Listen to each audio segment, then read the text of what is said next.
Welcome to homebrewing, hobby, obsession, way of life. This video will show you how to brew your own beer at home with Northern Brewer's small batch starter kit. Brewing beer might seem like a mysterious process, but it's really not. If you can make mac and cheese from a box without help, you can make beer. This video is meant to be used with starter kits that include the little Big Mouth bubbler and a supply of bottles, as well as starter kits that include a 1-gallon jug and do not come with bottles. Each jug assembly is slightly different, but the idea is basically the same.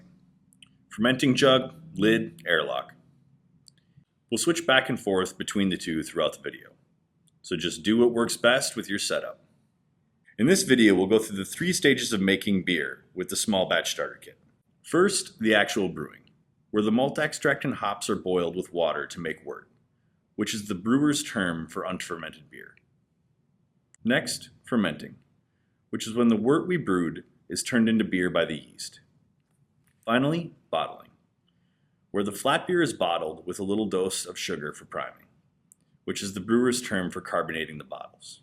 Before we get started, let's go over the 3 things you need. 1. A small batch starter kit. This includes the specialized equipment for brewing, fermenting, and bottling, plus your first recipe kit. Malt, hops, and yeast in the right proportions for the kind of beer you want to make. 2. A boil kettle. Any pot that holds about 2 gallons of liquid will work. 3. Bottles for your finished beer.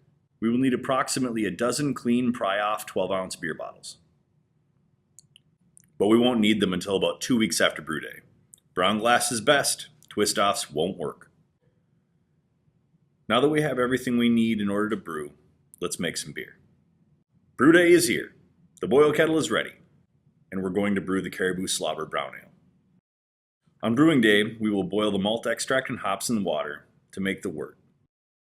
Then cool the wort and add the yeast to begin the next phase of our beer's life, fermentation. It's time to collect water in the boil kettle and start heating it.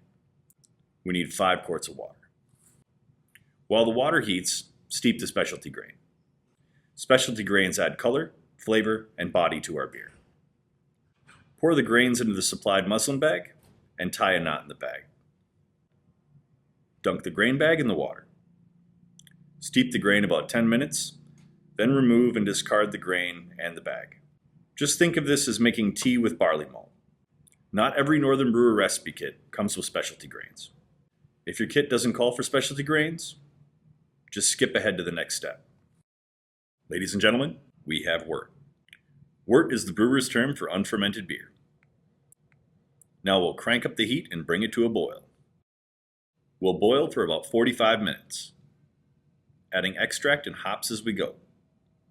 Here's a tip. Always turn off the heat or flame on your stove before adding the malt extract. This will help avoid scorching on the bottom of the kettle. As you add malt extract, stir well to dissolve.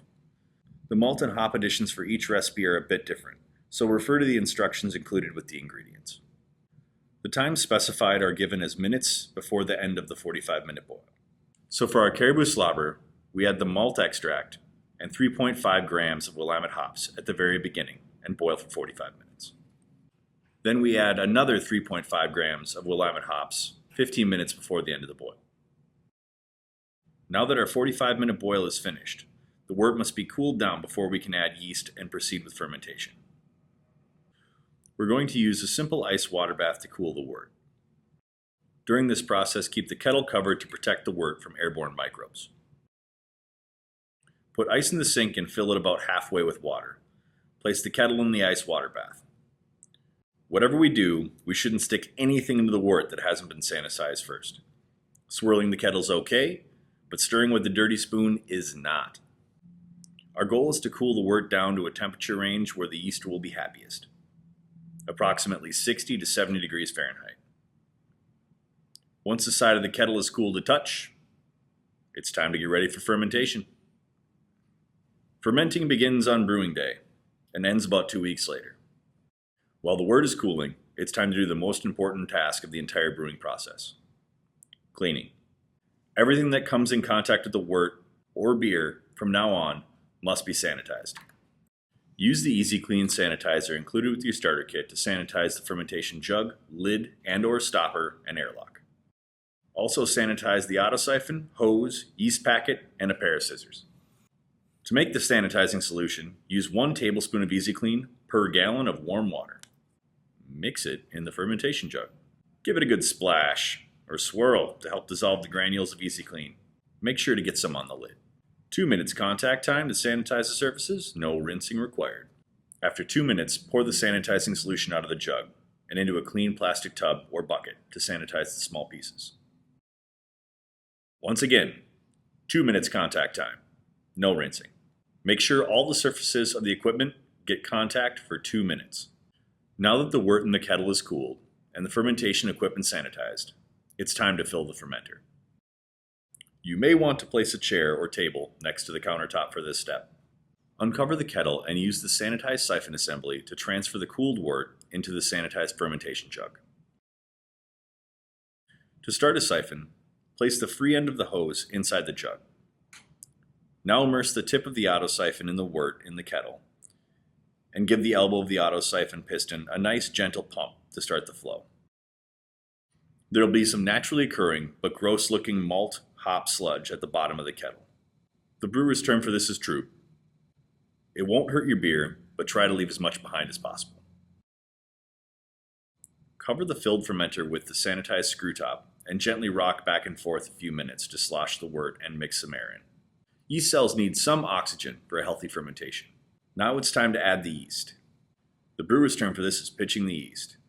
Use the sanitized scissors to cut open the yeast packet and pour half of the yeast into the jug. Thread the sanitized screw top back into the jug. Fill the sanitized airlock with approximately 1 tablespoon of sanitizing solution, then fit the airlock in the center of the bung. Finally, move the fermenter to a dark, quiet, cool spot to wait for fermentation to begin. Within a day of brew day, fermentation begins. While the yeast convert malt sugars into carbon dioxide and alcohol, you will see bubbles coming through the airlock, and a cap of thick tan foam forms on the surface of the beer.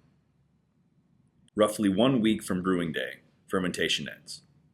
Bubbles come through the airlock less frequently or stop entirely. That cap of foam starts to subside and fall back into the beer all on its own. 1 week for fermentation is a guideline. Yeast is a living organism, and it does its own thing. If fermentation happens to finish a little early or late, we just bide our time and then proceed to step 3, bottling. Thanks to the effort of our yeast, the wort has been transformed into warm, flat beer.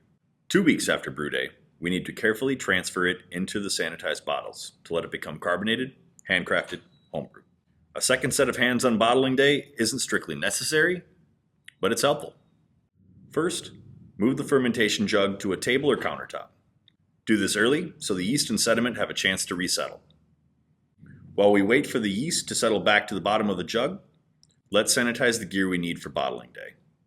The autosiphon and hose, the bottle filler, all of our bottles, and about 20 beer caps.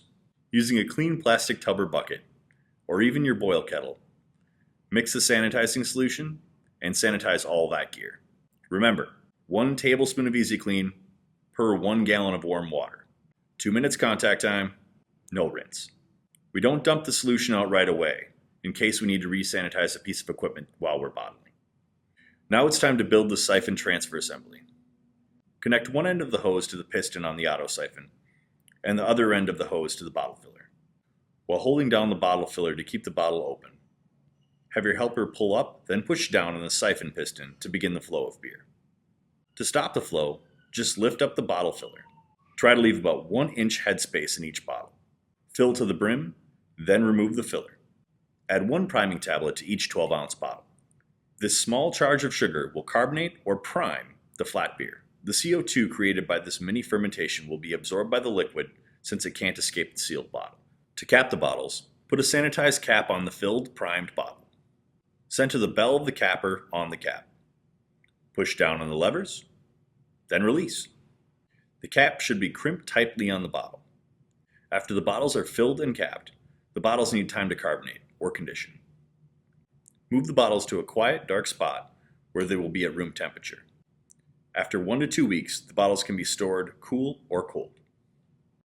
Assemble your tasting panel, clean your favorite glass, and crack open a bottle of fresh, handcrafted homebrew. Decant the beer into your glass, admire the appearance, savor the aroma, discuss with your friends, then take a sip. Congratulations on a successful batch. For information, ideas, resources, and advice on your next batch, please visit us at northernbrewer.com. Cheers.